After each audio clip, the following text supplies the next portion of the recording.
Whoever follows me will never walk in darkness, but will have the light of life. You know, Jesus didn't say those words into a vacuum. He said it into a real powerful moment in the life of the Jewish people. Of course, this whole ceremony points back to the light of creation.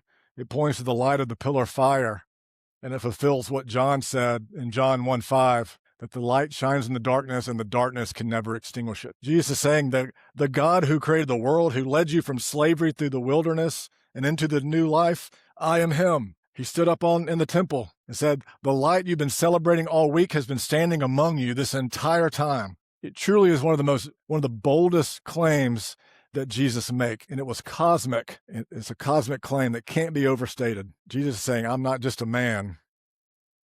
I'm not merely a man. I am the creator and sustainer of the world, the author of life. And trust me and follow me, and I'll lead you to life. It's powerful. And really what Jesus was saying, that a new exodus was starting, a new exodus to lead us out of slavery of sin and death. At its core, the question that John 8 was asking is, who are we becoming, and whose character is being reflected in our lives? Then we get to John 9. It's really powerful.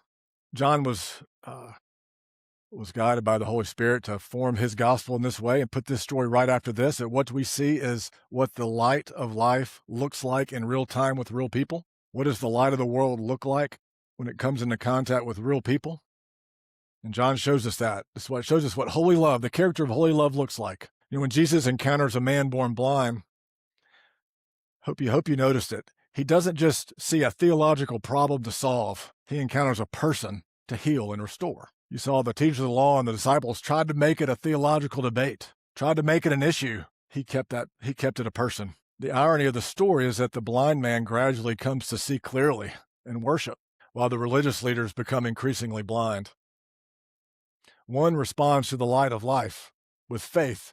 The other rejects it and remains in the darkness. From the Exodus to the temple to the blind man standing before Jesus, every scene has been revealing the same truth, that God's light doesn't just illuminate, it restores, it renews, and gives life. Ultimately, this isn't just merely a story about who Jesus was. It's a question for us about who is Jesus now. Following Jesus gives us direction and perspective, even when he doesn't give us all the details. You know, in the same way, Jesus often doesn't show us everything ahead, but he gives us enough light for the next act of obedience. When it's all said and done, discipleship is less about having all the answers and more about faithful perseverance, trusting Jesus day by day as he leads us forward. You know, reflecting on John 9, the man born blind did just that. Jesus didn't give him the big picture of what was going to happen. He spit on the ground, made mud, put it on his face, and said, go wash yourself in the pool of Siloam. And what the man had the choice to do was just one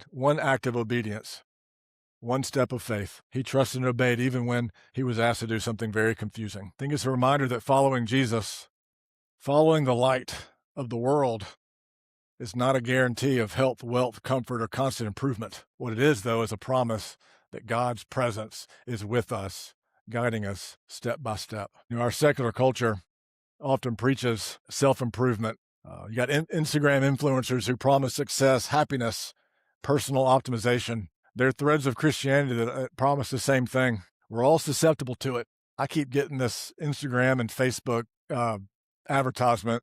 It says military calisthenics workout that promises a new body in 30 days. I'm like, whatever. Jesus offers something different. When he stood up in that temple and said, I am the light of the world, he was proclaiming that true life, that deep joy that sometimes can't be explained, is found in him. I think we've probably all known somebody who's been just really been through it in life, but they exude this joy that really can't be explained outside of the grace of Jesus. You know those people like that? I think that's what following Jesus as the light of the world really means. Because walking in the light doesn't necessarily make life easier. I think it does mean walking a light of meaning and joy.